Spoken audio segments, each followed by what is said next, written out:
Hi guys! For today's video, magluluto ako ng tinulang manok.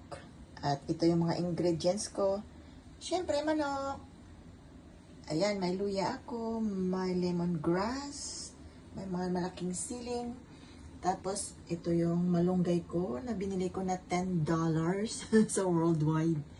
At saka, ang papaya. Ayan, magigisa tayo. Igisa ko muna yung manok sa luya para mawala yung lansa.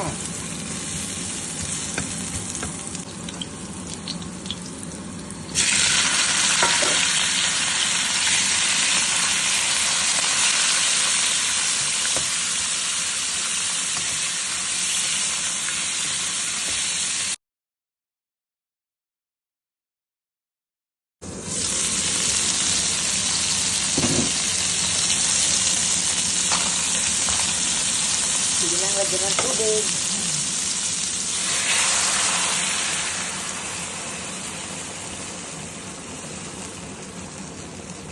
Maraming sabaw, masaya. Kaya damihan na. Tsaka lagyan ko ng isang chicken cubes, pandagdag ng lasa. Tsaka syempre itong ating lemongrass.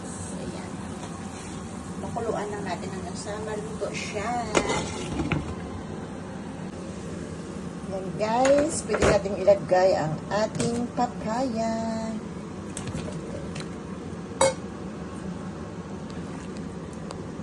Tsaka ilagay na rin natin ang ating sili na mamula-mula at green.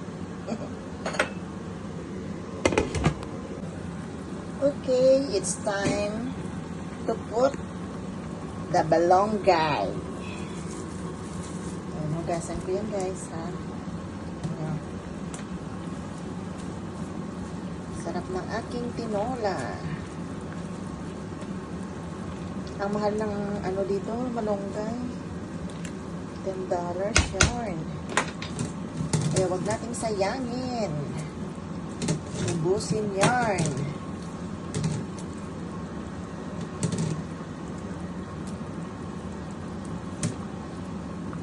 Timing ako na bagong dating yung malunggay from Philippines. Kaya medyo fresh pa siya.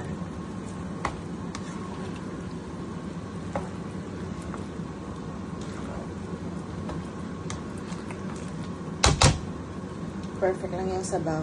Hindi na ako nagdagdag.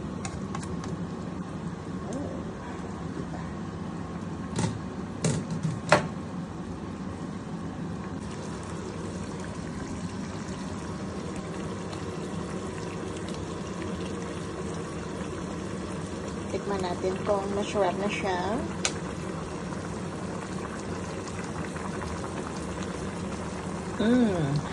Perfect. Sarap. Talagang yung aroma ng lemongrass nandun eh. Kaya masarap siya.